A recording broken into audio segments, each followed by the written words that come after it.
The prosecutor then asked Miguelico if Francisquito had died from the whipping. Miguelico responded yes, he died from being assaulted by Solis. And he believed this because Francisquito came with him from Marian. He was healthy, but after being whipped, Francisquito never ate again and he died. Lastly, he was asked if he had any ill will towards Solis.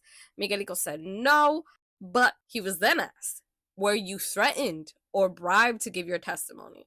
Again, Miguelico said no. He just wanted justice to be done. His interpreter then signed the document and he was let go. We next have our second indigenous witness, named Cristobal. He was also un indígena encomendado a Solis. And what little we know about him is that he had a similar situation as Miguelico. He did not speak Spanish, and so he needed an interpreter, and Alonso de Rivera was asked to interpret for him also. He's asked by the prosecutor, what do you know about the situation?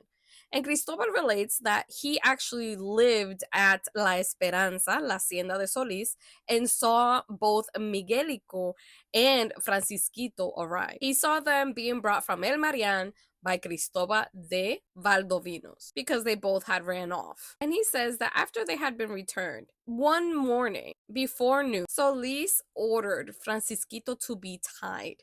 And he tied him with his hands above his head and so high that barely the tips of his feet touched the ground. Then ordered Francisco el Chocarrero to beat Francisquito with a horse strap. And his testimony gives us a little bit of a clue as to what that phrase that's been repeated over and over again, ajura higuerito, might mean. Because he says, Solís tomó el dicho cordel al dicho Francisco de la mano y le comenzó a decir a Francisquito, ¿por qué te vas? No te vayas, diciéndole, ajura higuerito, dándole de azotes, y cuando el dicho Francisco Chocarrero le dejó de azotar antes que el dicho Solís le tomase el dicho cordel, el dicho Francisquito tenía las espaldas corriendo sangre. After Solis had whipped him, Francisquito was allowed to go to el bollo del capitán o del cacique local, but he was very badly wounded. Cristobal says that they tried to get him to eat, but that he would not eat, and that same night he ended up dying, and that they buried him the next day next to the river. Prosecutor says, well, since you were already at La Esperanza when they arrived from El Marian, how did you see Francisquito? Was he okay? Was he healthy? And he says the following: vino sano y bueno, y que cuanto él cree que el dicho Francisquito murió de los azotes que se le dieron. Interpreter then signed his name and Cristobal was let go. The next person called to the stand is Gaspar Briceño. He was un criado de Juan de Berlanga, but he also had the position of alguacil de campo.